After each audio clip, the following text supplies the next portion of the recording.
Rescuers in Colombia are racing to find survivors after a deadly earthquake flattened buildings in the country's west. At least 111 people have been reported dead as we're recording this. That number could go up. Well over 1,000 buildings reported damaged. The 7.4 magnitude earthquake in Colombia's Chocó region was even felt hundreds of kilometers from the epicenter, as far away as in neighboring Ecuador and Panama.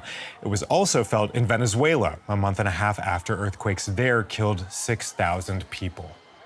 Let's look at some of the videos people have been posting on social media documenting their experience of the earthquake.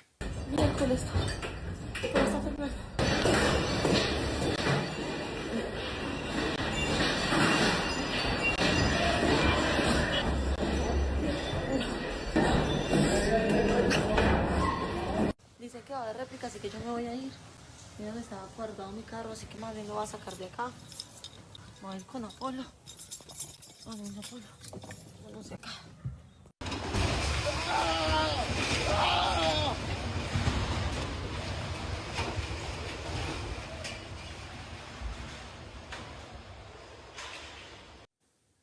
Freelance reporter Evelyn Schreiber is in Cali, Colombia, one of the cities worst hit by the quake. Evelyn, I want to start by showing some images that you took of the aftermath. Let's pull those up, and I'd like you to tell me what we're looking at here. Yeah. After the earthquake, I went to the south of the city with a bus. It's called Mio. It's a bus. It's crossing on the 5th Avenue, the whole city. So these images are from this journey with the bus. And there are some buildings were very much damaged, and there were also the rescue teams looking for survivors. And yeah, all over you could say you can find some stuff from the earthquake, or there are some damages. So here in Cali, yeah, it was very, very strong. This image, this earthquake, I felt it very much. It was not very, very nice to feel it. It was like 2 minutes. So it was long, really long. Yes, and I went with the bus there after it through this 5th Avenue, and so I saw these images and I thought, okay, you need to document this because it's really, really horrible. Yeah, what was happening today in the morning. And Evelyn, we're seeing now some images of rescuers looking for survivors in the rubble. Tell us about the rescue efforts that are happening there in Cali and across the region. Yeah, for sure. Yeah, the first challenge is that the internet is and the telephone system it's cutting all the time, so you can't coordinate really like the rescue teams very well. And really the teams, they need to go through the city and look and search the buildings who are damaged. So that takes time. And yeah, that's why it's important also that the people who are in some streets where are damaged buildings, that they can make some images and to send it to the authorities or the rescue teams. Yes, so in the whole city there are buildings who came down, especially also in the hospital of the Univalle, the university hospital. There fell down a part of it, and also other buildings. Yeah. What else are authorities telling people to do right now?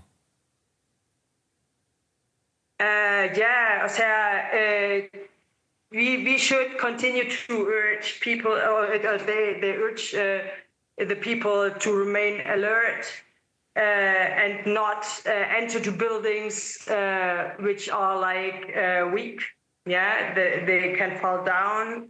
So the authorities are recommending also that you are not going out that much from your home, or yeah.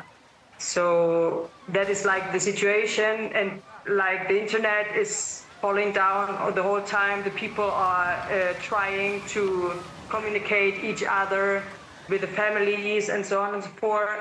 So yes, it's a very complicated situation still here in Cali. Evelyn Schreiber, thank you so much for talking to DW. Please stay safe. The earthquake comes just days after Colombia's new right-wing populist president, Abelardo de la Espriella, took office on Friday. He declared a state of emergency. Let's listen to what he had to say. We will not leave them on their own. They are in our hearts, and we will reach out to them with unwavering determination. The national government continues to deploy all its resources to protect lives, assist affected communities, and deliver aid to every area in need. DW correspondent Felipe Abondano is in the capital, Bogota. Felipe, de la Espriella is fresh in office. How is his government responding to this disaster on what's basically day 4 of his presidency? Yeah, well, you can tell that it's kind of a trial by fire for him. He has to respond not only to the problem that is happening in several cities of the country, but also some towns, small towns that were affected by this earthquake. We're talking about 161 buildings that were destroyed and 1,500 buildings that are being affected. But also you have to take into account that roads are also being closed because of landslides that happened during the earthquake in several roads that connect Cali, Manizales, Armenias, all these cities that we've been talking about now, and are now unconnected from Bogota. Felipe, what is the Colombian government saying right now about the scale of the damage in terms of what to expect in the next days? Well, we are waiting for an aftershock, hoping that it is not going to happen, but it would happen. You have to get into account that it's not only helping those that are still in the rubble, but also trying to clear the paths to aid to arrive. Colombia has like 4 teams certificated to attend these kind of disasters. The URSA teams that were deployed in Venezuela a month ago, they are now traveling to Cali, to Armenia, to Manizales, but those cities are being disconnected from the main roads of the country. Some of them in Armenia, Pereira, and Manizales, the airports are now closed because of this disaster. The airport of Pereira is really damaged. So you have to also create a path to get the aid to those places. It's going to take some time. And the government has said that, well, before he was into this disaster, that he's going to create like a distress fund that will help him to arrive and to deliver help to those locations. But we are still to see the big picture because there are 62 towns that were affected because of this earthquake, and we don't have enough information about those places because they are really far from the main cities. People have been sending videos from these places, but we need to see how big the scale of the damage is in towns like El Cairo in Tolima.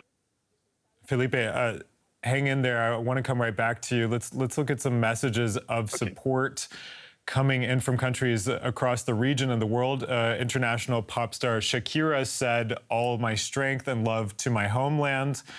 U.S. Secretary of State Marco Rubio said the United States stands ready to support Colombia.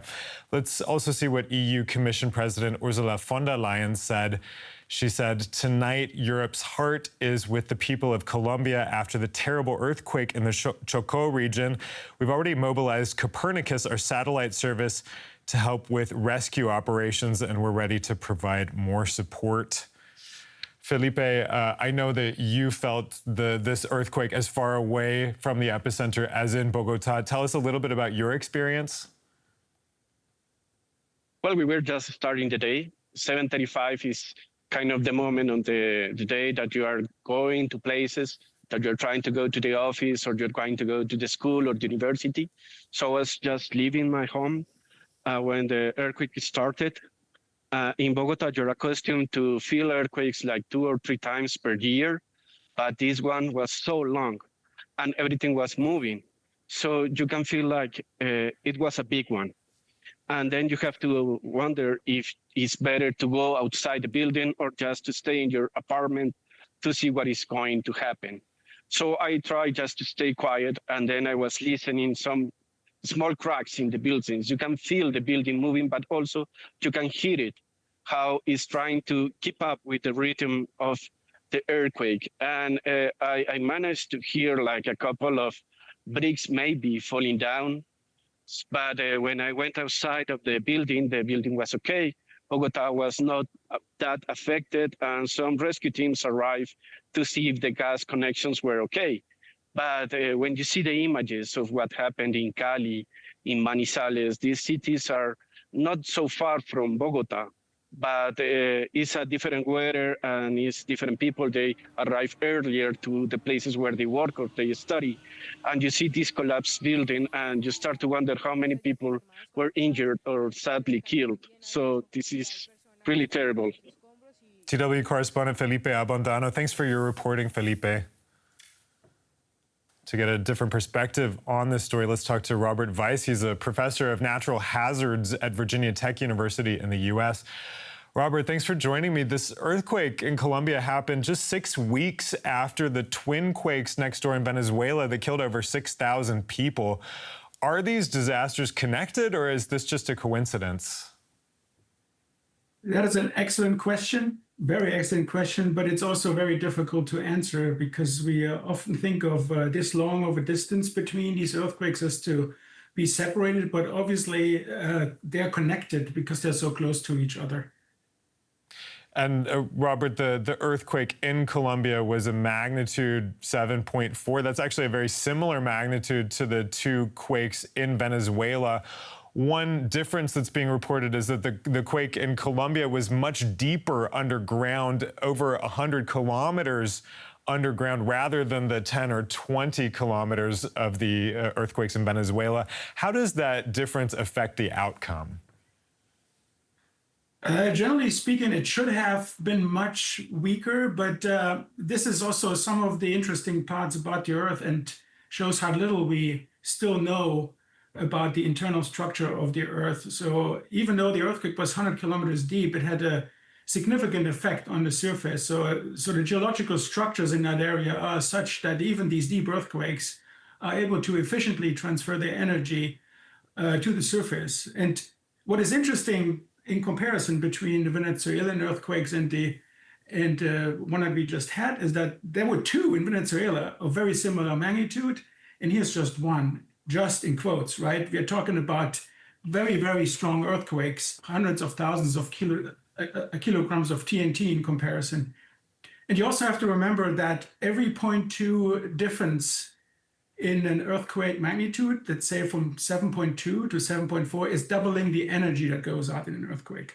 So because it's what we call a logarithmic scale. So while they sound really close to each other, there are significant differences between these 2 earthquakes. Okay, this one in Colombia was a 7.4. The earthquakes in Venezuela were 7.2, 7, and 7.5, I believe. And of course, we're still waiting to see how this plays out with the rescue efforts. Do you have any kind of sense of the scale of this disaster in Colombia compared to the disaster in Venezuela 6 weeks ago?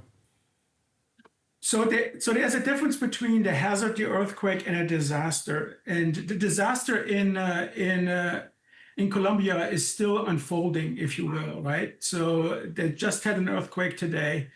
The buildings are collapsing still, and we still don't know what the aftershock situation will be. For the next week or so, there is a great chance of aftershocks going on, and we need to still wait what more can happen there, especially with facilities such as electricity, gas, not just buildings. And Robert, how well prepared is Colombia for this kind of event compared to other seismically active places? So there are many, many countries around the Pacific Rim that have significant earthquake exposure. Pretty much every country around the Pacific Rim has earthquake exposure. And depending on their political system, their preparedness, their history, they have various different levels of preparation. Colombia is a well-prepared country. This was a very large earthquake. This was not small. And as we heard earlier, they are used to earthquakes. So we can assess that the infrastructure is well prepared for that. Could it be better? Obviously, but that's always the case. Robert Weiss from Virginia Tech University, thanks so much for talking to DW. Thank you. Thanks for joining me. And if you haven't already, don't forget to subscribe to this channel. And if you found this video useful, give us a like.